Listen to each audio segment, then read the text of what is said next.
सनातन धर्म में अनेक धर्म कर्म विधान लिखे गए हैं। जितना देवताओं पे लिखा गया है, देवताओं के पूजन विषय में लिखा गया है, ठीक उसी प्रकार पितरों के लिए भी उतना ही शास्त्रों में वर्णन लिखा गया है। शास्त्रों में हमारे 12 प्रकार के जो श्राद्ध होते हैं, उन 12 प्रकार के श्राद्धों के विषय में बहुत ही विस्तृत जानकारी दी गई है। तो मित्रों, आज के इस वीडियो में हम आपको जानकारी देने वाले हैं। नमस्कार, आप देख रहे हैं हमारा ज्योतिष channel perfect astrology by Sunil. आज हम आपको सनातन धर्म में होने वाले 12 प्रकार के श्राद्धों के विषय में विस्तृत जानकारी देने वाले हैं। कौन कौन से समय पे कौन सा श्राद्ध किया जाता है, उसका क्या पुण्य फल मिलता है। प्रथम जो श्राद्ध है मित्रों, वह है नित्य श्राद्ध। नित्य ही हम हमारे पितरों के लिए जो तर्पण करते हैं, पूजन करते हैं, वो उनको मिलता है। हम उसको नित्य की श्रेणी में गिनते हैं। नित्य श्राद्ध करने वाले के जीवन में किसी भी प्रकार की किसी अर्थ की कोई कमी नहीं रहती है। इसीलिए ये पितरों का कर्म नित्य रूप में हमें हमारे जीवन में करते रहना चाहिए।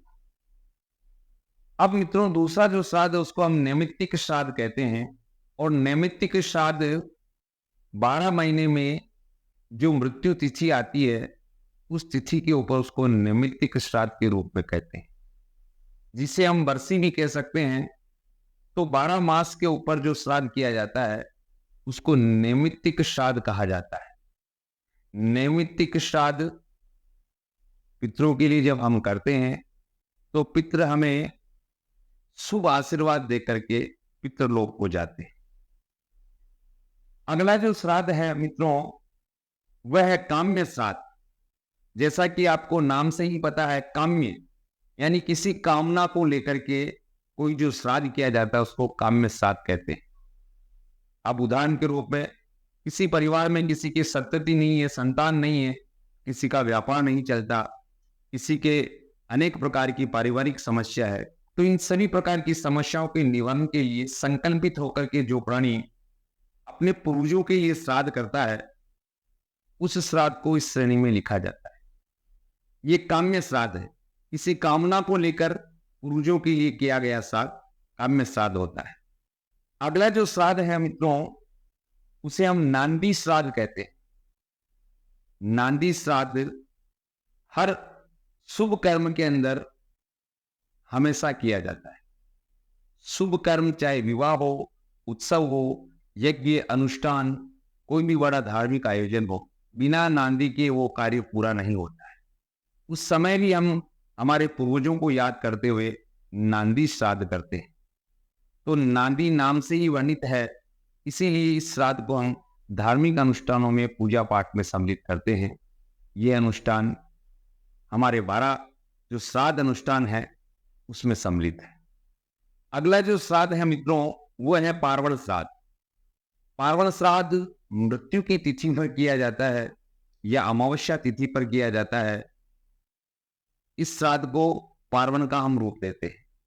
तो पार्वण श्राद्ध अपने आप में एक विशेष महत्व रखता है, क्योंकि ये श्राद्ध पूर्वजों की कोटि में हमारे उन पूर्वजों को आपस में मिला देता है। पार्वण श्राद्ध पर हमने एक डिटेल वीडियो बना रखा है, आई बटन पर जाकर आप उस वीडियो को देख सकते हैं। अगला जो श्राद्ध है वो है सपिंडीकरण श्राद्ध। द्वादशा तिथि पर किया जाने वाला श्राद्ध जो है उसको हम सपिंडीकरण श्राद्ध कहते हैं। इस श्राद्ध को हम 6 महीने 12 महीने में भी कर सकते हैं। 12 मास के ऊपर भी इस श्राद्ध को किया जा सकता है। पिंडों का मेलापन इसमें होता है, इसीलिए इस श्राद्ध का नाम है सपिंडीकरण श्राद्ध। अकाल मृत्यु से जो कोई इष्ट मित्र या परिवारजन मर जाते हैं, उनकी भी गति इस सपिंडीकरण श्राद्ध से हो जाती है, ऐसा शास्त्रों में वर्णन लिखा गया है। अगला श्राद्ध है मित्रों गोष्ठी श्राद्ध। और गोष्ठी श्राद्ध जैसा आपको नाम से इंगित है कि अपने कुल के जितने भी पितृ है, पूर्वज है, सभी परिवारजन मिलकर के एक साथ जब हम उनका श्राद्ध करते हैं तो वह श्राद्ध गोष्ठी श्राद्ध के रूप में गिना जाता है। गोष्ठी श्राद्ध करने से संपूर्ण कुल के ऊपर हमारे ऐसे पितरों की कृपा रहती है और सदा सदा के लिए अनंत आशीर्वाद हमारे पूरे कुटुंब पर बना रहता है। अगला जो श्राद्ध है शुद्ध्यर्थ श्राद्ध। मित्रों, जैसा कि नाम से ही पता है, इस श्राद्ध के अंदर कोई ब्राह्मण भोजन की आवश्यकता भी नहीं होती है। केवल तर्पण के माध्यम से इस शुद्ध्यर्थ श्राद्ध को किया जा सकता है। परिवार की शुद्धता के लिए इस शुद्ध्यर्थ श्राद्ध को किया जाता है, तो केवल श्राद्ध, दान और तर्पण के माध्यम से ही संतुष्ट हो जाते हैं। अगला जो श्राद्ध है वो कर्मांग श्राद्ध है। जैसा कि नाम से ही इंगित है, कर्मांग श्राद्ध 16 संस्कारों के हिसाब से किया जाता है। इससे पूर्वजों की गति होती है, उत्तम कोटि में उनको गिना जाता है। अगला जो श्राद्ध है मित्रों, उसके कहते हैं दैविक श्राद्ध। दैविक श्राद्ध देवताओं के निमित्त किया जाता है। देवता उस श्राद्ध का भाग लेकर के आपके ऊपर शुभ कृपा करते हैं, आपके परिवारजनों पर आशीर्वाद प्रदान करते हैं। अगला जो श्राद्ध है मित्रों, यात्रार्थ श्राद्ध। जब हम तीर्थ यात्रा के लिए जाते हैं, कई धार्मिक स्थलों पर यात्रा करते हैं, तो ऐसे धार्मिक स्थानों पर जब महानदियां होती है, तो उस महानदियों के किनारे जो श्राद्ध किया जाता है, उस श्राद्ध को हम यात्रार्थ श्राद्ध कहते हैं। उस तीर्थ स्थान में हमारे पूर्वजों को याद करके उनकी निमित्त जो तर्पण किया जाता है, उत्तम कोटि और उत्तम गति को वह प्रदान करता है। 12वां और आखिरी श्राद्ध पुष्ट्यर्थक श्राद्ध होता है, और इस श्राद्ध की यह महिमा होती है कि यह श्राद्ध व्यक्ति स्वयं की मंगल कामना के लिए करता है, ऐश्वर्य वृद्धि के लिए करता है, धन धान्य वृद्धि के लिए करता है, सुख समृद्धि के लिए करता है। ऐसा श्राद्ध हम हमारे परिवार, इष्ट मित्रों के साथ बैठकर हमारे घर पर कर सकते हैं। इस प्रकार मित्रों, ये 12 प्रकार के जो श्राद्ध हैं हमारे सनातन धर्म की परंपरा में लिखे गए।